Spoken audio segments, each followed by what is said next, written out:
Right, you're the first one in the studio, mate. It's good to be back. Right guys, welcome back to the Regal Gentleman YouTube channel. We are in the Regal Gentleman Studio and this is our first cut ever in the studio, and this is Rob. How are you, Rob? Yeah, good, thanks. You good? Yeah. Awesome. So what is the plan? What are we thinking of doing today? Well, as you can see, it's pretty long. Not had a haircut for about 6 months. Okay, so, wow. Need to get quite a lot of weight out. Yeah. Just want it a lot shorter, sort of back and sides, and then maybe kind of more of a textured crop at the Okay, at the yeah, front. yeah, cool. Well, and cut the fringe in. Okay, yeah. Would you want to lose a lot off the fringe? As in like, so let's just talk about the crop style for now. Back and sides we can talk about in a second. Yeah. But with the crop, are you looking to have something where the fringe is still quite heavy, maybe more like a textured top more than it being a shorter disconnected fringe, or are you looking to have it all one length on the top? What are you thinking? I don't mind if there's a bit of length at the front. Yeah. I don't want it like down to my brow line. Okay, example. right, okay, yeah, no worries. It kind of does need to be kept quite tight. Yeah, let's have a little look at your hairline. I mean, you got a pretty solid hairline, mate. Take into account the widow's peak as well. That's all right, that's fine, that's not a problem at all. The only thing is with that is obviously when you're going for a crop, usually crops are done on I'd say maybe 20s is the kind of like 20 year of age is the kind of thing with the crop. Only because, I mean, you can do it on everybody. The only thing is with a crop is that you're layering the fringe down. Right. When you start to recede, everyone's got a recession point, and when you get older, your recession point normally gets higher. It just it doesn't have the same effect. So I wouldn't necessarily suggest that. Now, no way am I saying you're old for this kind of look at all. All I'm saying is that it doesn't always work when the hairline's higher. Okay. It does if you're trying to cover up a recession at the hairline. I think that might look like what we're doing today, and you haven't got one. But I think because the way the hairline goes up and you've got a widow's peak, it's going to give that effect, which I don't think you should do. All right, just personally. But we can still do a crop style as well. I just think as well, just looking at it now, when we've just moved it around, that little kind of bit of texture and bend in the hair, you've got that kind of like curl almost to it as well. Yeah. I think it would be a shame to lose all of that, just because I think it looks wicked. And that's just my personal opinion though. So, I mean, you are the client, so you can ask what you want. But I would say, if you, again, take the top shorter, take the fringe a lot shorter as well. Maybe so it's, I don't know, I was thinking maybe just take into account the widow's peak. If you could cut it to like maybe here, so maybe half an inch above the eyebrow, you could still have a little bit of length in that. You could still maybe put a diffuser on one day and maybe tussle it a little bit more. So it's not as forced to style that way. You know, but if you're up for that, that'd be an awesome look, to be honest. Change. That would be a wicked look, 100%. And then what we'll do at the top, we won't leave it too top. We'll leave it top heavy, but I don't want it to be too disconnected from the front because, again, just because of the widow's peak and the recession point, it might not really work, I don't think, personally. So I think if we still left a little bit of length in the top, but nothing too overly heavy, would be quite nice. Back inside, so when you say you want to go short, are you thinking clippers, are you thinking scissors? What's your preference? Yeah, like, I mean, maybe graded from sort of 2 and then blended up into the longer, I think. Okay. Would you want that with the clipper, or would you prefer scissor on that one? I don't mind either, yeah. It's up to you. It's entirely up to you. Yeah, let's go clippers, why not? Yeah, do you want to do that? Yeah. Okay, cool. Yeah, sure. Okay, so we can go down to 2. It's going to be quite short. Okay, but you have had it's been 6 months, didn't you say? So you just so you know it's going to be short. Okay. But what we'll do is we'll do more of a descending blend. Okay. Now, anyone watching, we work from a higher grade and go down. Okay, so it just isn't as harsh, okay? Sometimes you put like, say, you put like a number 2 line in, for example, and we blend it out, you tend to see a bit of a weight line sometimes. So if we maybe started like a 4 and then a 3.5, then a 3 into a 2.5 and a 2, and then just tapered out the rest on the neck and stuff, that just gives a bit more of a kind of less harsher blend, which I think if it has been so long, it's long for so long, it could be quite in your face, you know what I mean? So I think it will just it'll get you round to it a little bit sooner and a little bit easier than just putting a number 2 in and just going up and off. Cool, right, well, let's give it a wash and a condition and then we'll get started, mate. All right. Right guys, so I've just shampooed and conditioned Rob's hair. Now I'm gonna work like the way I do a crop fringe, so working from the front back to the crown, okay? So the first section I'm gonna do is my center part, okay? Let me spin it around to you so you can see. Now to get a center part, ideally you wanna be at least 6 foot, which I'm not. So, Rob, can you just slide down a little bit for me? Now, what you're looking to do is lean the client's head back and go from the nose, okay? That's the best way to do it. I tend to use the small teeth as well. Go from the nose, finger behind the comb, and work right back. And then as you get to the back there, if you lower your head down for me, Rob. So, as you separate it, one with the comb, one with your middle finger, and you pull it apart like so. And that gives you a nice, easy center part, pretty much straight away. There we go. Now, as we've got our centre part, I'm going to take a section just before the crown as well. So we call this a T section, so it looks like the letter T. And take a section from the centre out like that. I'm just going to push it over the crown. Okay, I'm just taking away the crown. There we go. Now, working on the front now. So we're doing what we're essentially a crop, should we say, right? But we're leaving a bit more length at the front than I normally would, for example, only because Rob's got a widow's peak and his hairline has matured slightly towards the recession point here as well. So like I said at the start, if you're in your 20s, you've got a really solid hairline. Crops are brilliant for that because you can get it really straight, you don't have to follow it around, you don't have to leave too much length either side here. But when you do get a little bit older and you get that slight recession in the corners, everyone gets it. I think a crop doesn't always work, okay? Pull and clip it in there. Again, we're not looking to cut any of this hair here, okay? This is just purely isolating the fringe so I can pick a length with Rob that I think will work and that Rob likes as well. And that's the main thing. What are you thinking then? Like what we said at the start, about here, or do you want to leave it a bit longer? Because don't forget, when it is wet, it does stretch, okay? The elastication's there. So what we could do is, I think while it's like this, if we cut it to this point here, as it dries, it'll creep a little bit higher up. My middle finger is parallel to the forehead. Put my third finger underneath where I rest my scissor. Not too much stretch, as you can see, I'm not pulling the hair too much, I've just got hold of the hair. The tension's quite light. And then I'm just going to point cut into this. The reason I'm point cutting into the fringe is because Rob's hair's got that fine texture. If I blunt cut it, it's going to be quite difficult to there's a chance I could start removing length when I start point cutting into it at the end. So by point cutting into it now to remove the length, but also add that bit more of a jagged edge to the fringe, I think it's just, again, the prevention over the cure. This is where Rob's recession point is there, and there is the widow's peak. If you bring that down, that's a good, especially when we're leaving the length down the fringe, that's almost like ½ an inch extra, maybe even a bit more, maybe an inch more, if you're pulling the hair down. Because what you essentially do on a crop fringe is you cut it completely straight across. That's what gives that fullness in the fringe. But again, that might look as though we're trying to cover up Rob's hairline, which we're not. He's got a solid hairline. There's no need to. So I think by leaving that length in there and going for that essential crop that was the original sort of request, this is why I advised against it, because I don't want to look as though we're leaving loads of length here. And if Rob does want to bring it across, maybe if it gets a bit longer, or he wants to bring it across his forehead, with all that length sitting there, it's just going to flop over to the side and it's not going to have anywhere to live. When your client sits in the chair, if you ask them how they want to style the hair, watch their autopilot. Okay, watch what they do with the hands. Now, my autopilot is this. Left hand up and over to the left. That's my autopilot. That's all I ever do when I've got no product in or when I've got product in. Rob's was this. You were doing this, weren't you? You were pulling it across. That to me says that he's going to pull his fringe across at some point. So again, a crop isn't going to work because you're going to leave all of this length here to over direct the length down to match up to the widow's peak and to kind of make the fringe blunt or make the fringe fuller, which that when he pulls this hair over, all that length is just going to sit into the blend, especially if we're going down to a number 2. So that isn't going to work long term. And again, it's not just about the haircut on the day, it's about 3 weeks, 4 weeks. Maybe if Rob could be a guy who gets a haircut every 8 weeks, you don't know, and you know, you want them to have something to last. It shouldn't just look good for a week or 2. And then follow my guide. So again, as you can see, I'm just working around. There's the hairline and I'm mirroring it with my fingers. I'm cutting that through.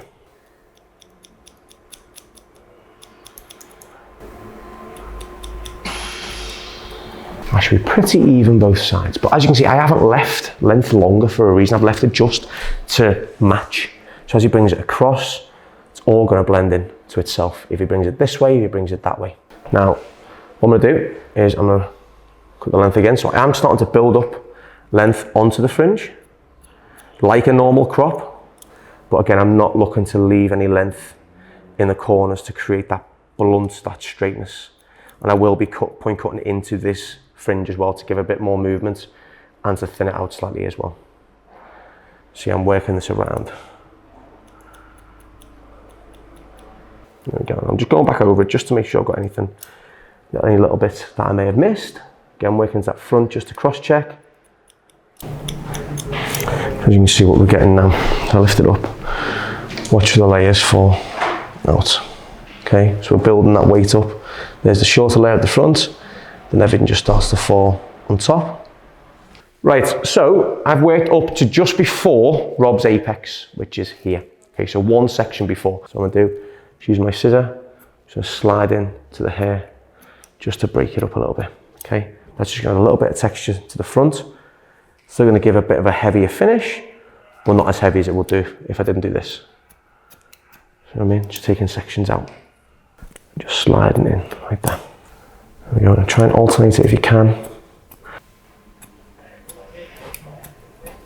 There we go. As you can see, it's sitting nice and heavy at the front, but it isn't too blunt, and it still falls in different ways as well. Taking a section through the middle, we can bring that out, because I don't want it to sit too heavy at the front. I'm just going to take that section so it falls a little bit shorter to the back here as well. Again, we're going for top heavy as well. So as you can see, I'm just taking it off completely straight. So as it falls, shorter sections sit within the fringe to give it more of a kind of choppier finish.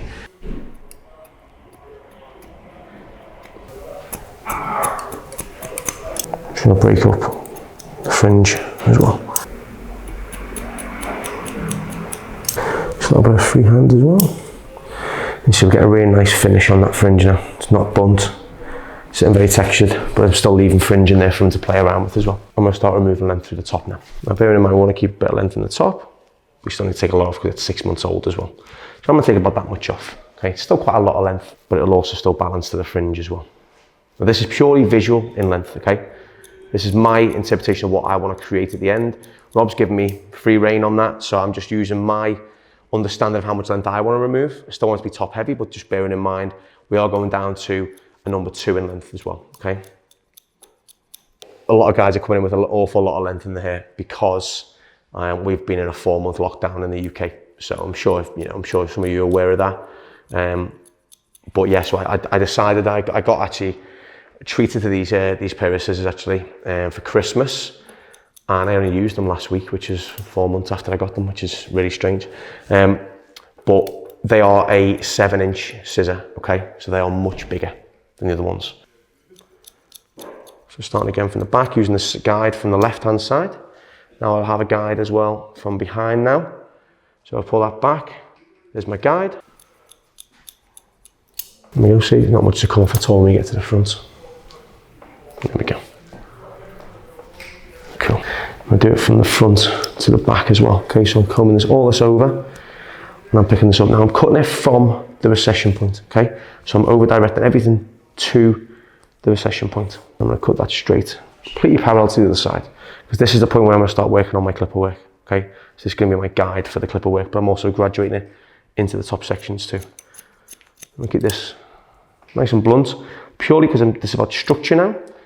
This is all about the primary shape, so I'm not gonna point cut into this bit really, because it's gonna be getting taken off with clippers either way.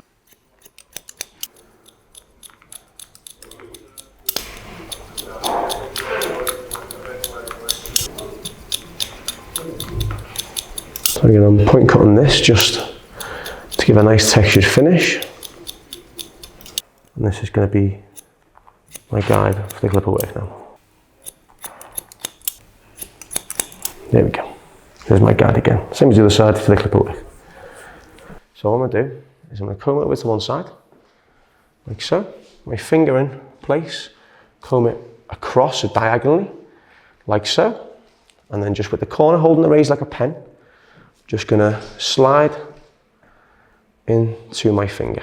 You can see bits of hair coming off, just enough to create a bit of texture. Now, Rob's hair is quite fine, so I'm not gonna overdo this, okay? I just wanna create a little bit of texture for when it's lying flat, okay?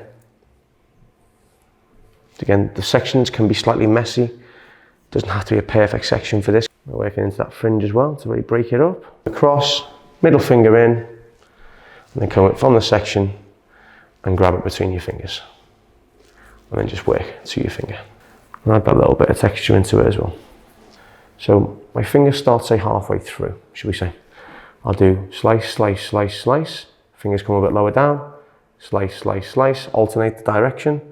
And then do it again. And all that's doing is just cutting layers into that to break it up even more.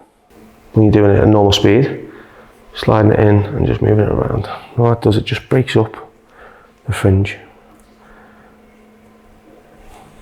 There we go. A little bit of volume into the hair, because it's quite fine hair.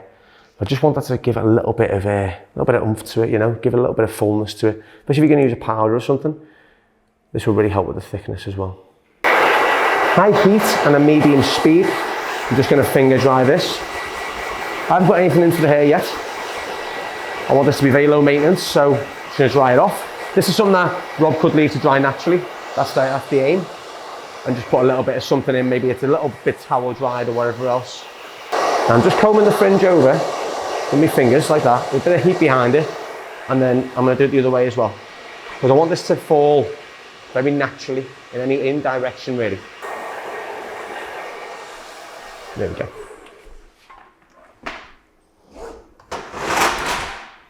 So if you have a look at that texture in the top there that I've put in, look how much that moves around. It's got nothing in it whatsoever. So, starting with my clippers now, I'm gonna descend into the blend, okay? So working downwards. I'm gonna start with a 4.5, okay? Again, really seamless, really natural blending. I'm not going for anything too harsh or too weight liney or anything like that. So, all that length here that we left, this section, and then that short length, that's the point where I'm gonna blend up to, okay? 4.5, I'm working up and off.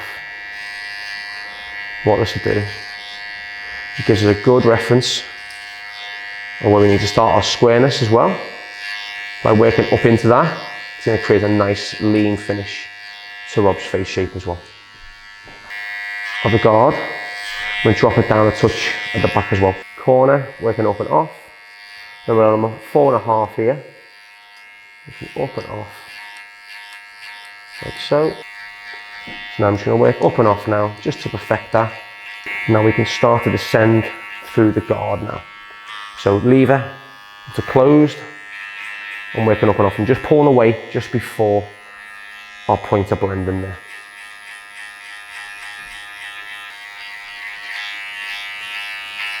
There we go, here's my number 4. Moving on now to my 3 guard. Lever down, push the hair away. Again, same thing, using the corner to remove the length. And then just flick up and off into that number 4. So number 4 was there, my 3.5 is here now. Just working up and off like that.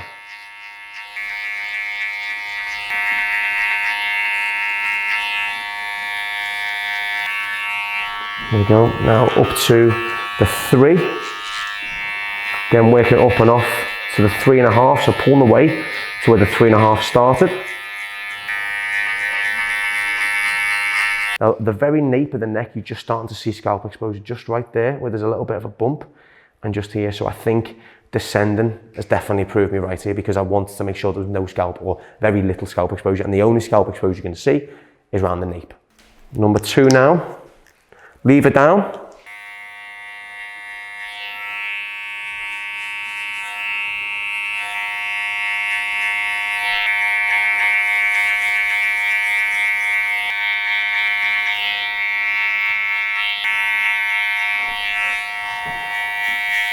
Onto my number 2 now. I'm working just up and off into where the 2.5 was. So there goes my 2 into my 2.5. So 2 guard off and my 1 guard on now, the lever down. Clippers on, lever down, up and off. Again, I'm not looking for a very harsh taper. I'm not looking to put like a 0 line in here and blend it up out. Just looking for something very natural. So just at the very bottom, and just your fingers, not in the wrist, just the fingers, and just flicking the fingers up and off to remove any unwanted hair, unnecessary longer hair down the bottom. Now I'm going to work into the half. So the good thing about this BARBERS clipper is it's got the little clips at the side here where the lever will fall into, okay? Now I'm going to halfway, okay? Going just a little bit lower, very bottom of the hairline now, up and off, very bottom of the neck. There you go, starting from the nape, working up. What you can do is you can turn the clipper around and just work down, just to get any little longer hairs, just take it a little bit tighter for you. Up and off, like that.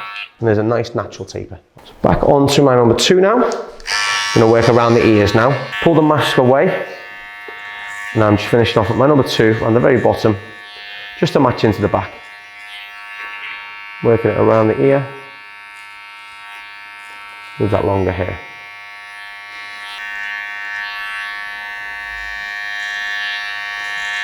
So I'm going to start to taper in around the ears now. Scoop up with the comb as you see all that longer hair comes through, and then just remove all that. Nice natural finish. Again, we've gone for a natural blend. There's no point in doing a really, really high loop, as if you were to loop it too high around, it would show stubble after about a week. And then obviously the haircut looks a little bit untidy then as well. So again, I always try and work as close to the natural hairline as possible. That's why the tapering technique of the comb around the ears works really, really well for that. Just looking at you from this side, Rob, you've got such a Cillian Murphy vibe going on. You really, the hair colour, the hairstyle almost as well. It's not a bad look that, mate, I tell you. I'd say that was a compliment. 100%, mate, I would, 100%. Like if people say I'm like the Paul Hollywood son or something like that, I don't know. I think that's a compliment. I don't know, you know. I don't know whether it is or not. There we go. And again, if you follow the hairline naturally, you don't cut into it too much. It's not too hard to match up both sides as well, because I know, especially when I started off, that was where I struggled quite a lot, was trying to match up the back, the neckline.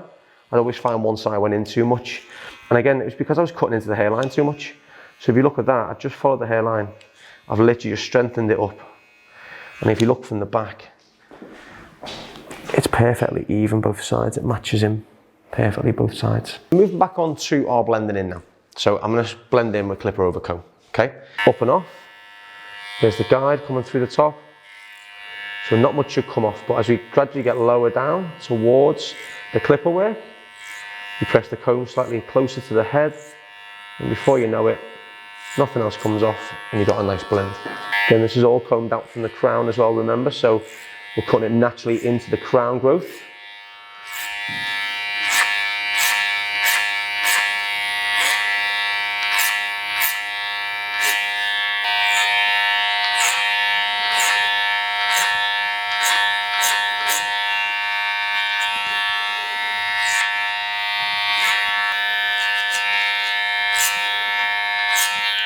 So what we'll do now is I'm going to cut the crown in to play, and just above it, and pull it out and comb from underneath. And there, underneath is the guide. Again, I'm going to point cut that and point cut it.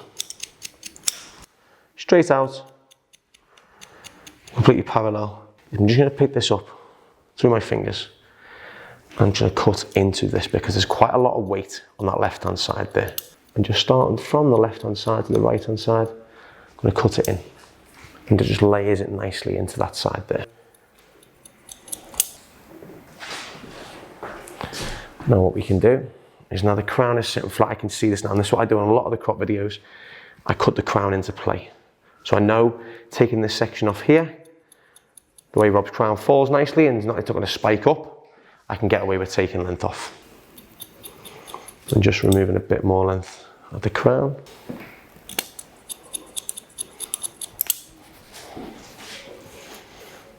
There we go. Now what I'm going to do now, put the scissor over comb, place the scissor in, comb underneath, flying it into the comb, and just break that bluntness off there. Straight in, not looking to remove length, I'm just removing thickness. So it is length coming off, but it's not noticeable length. Straight in like that. Work underneath here as well, like so. That will thin it out as well.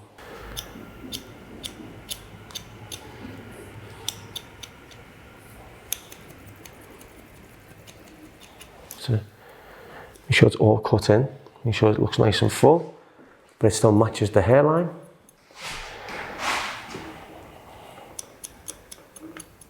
I'm going to break this up ever so slightly. Close your eyes for me now, Rob. Straight in, like so, nothing too major. Just going in at the root, just to break that fringe up a little bit. So just let them rest his head on you. That way you've got full control then. There we go, and that's it. Cool. Happy, yeah? Yeah, really cool, man. Thank you very much. Thank you. Perfect, thank you. So what we'll do is we'll just have a little recap. So when Rob came in, we had a little chat, nice little consultation, and essentially what it was, Rob hadn't had his haircut for 6 months almost, yeah, since December. We went into a lockdown in the UK, so obviously you weren't able to get a haircut basically, unless you're going to do it yourself, which I think this time round people have stayed away from, which was brilliant because Rob came in with a lot of length to play with, such a blank canvas. He basically wanted something a little bit different, so he was looking for the crop kind of haircut, but I tried to advise him against it, still with that same element or similar element of a crop cut, very similar, just without the kind of bluntness and leaving the weight in the corners here to create that blunt fringe or the shorter fringe, we say. So we cut it essentially similar to a crop, so T-section through the top and then sectioned off the fringe just before the apex. Point cut into the fringe or nothing too blunt, trying to keep everything as feathered and as soft as we possibly could. And then we just blended it right down, descended into a number 2 on the back and sides and used a razor for texture. A little bit of scissor work, so sliding in with the scissor as well. So again, trying to keep everything very soft, very lived in. I think again with a crop, it can be sometimes too perfect. I think a bit more of a lived in finish, especially with Rob's kind of hair as well, like that kind of slight bit of curl. If I scrunch this with a diffuser, you get such good curl to it, you know? So I think having something too perfect for Rob or too blunt wouldn't benefit him really. I think something lived in, looser is much better. Again, natural tapering through the bottom, just blended it out into nothing. Lying out as low as possible, keeping it within the hairline for longevity. We may go into another one, you never know. And that was pretty much it. As you can see, you've got that nice squareness in there. If you wouldn't mind, Rob, could you just pull your mask down for me as well, so we can see it into your face shape as well. So as you can see, but keeping that corner through there, it's really matched up at the side. So if you can see that, it works right down to the jawline. And that's what we're looking for. All right, thanks, Rob.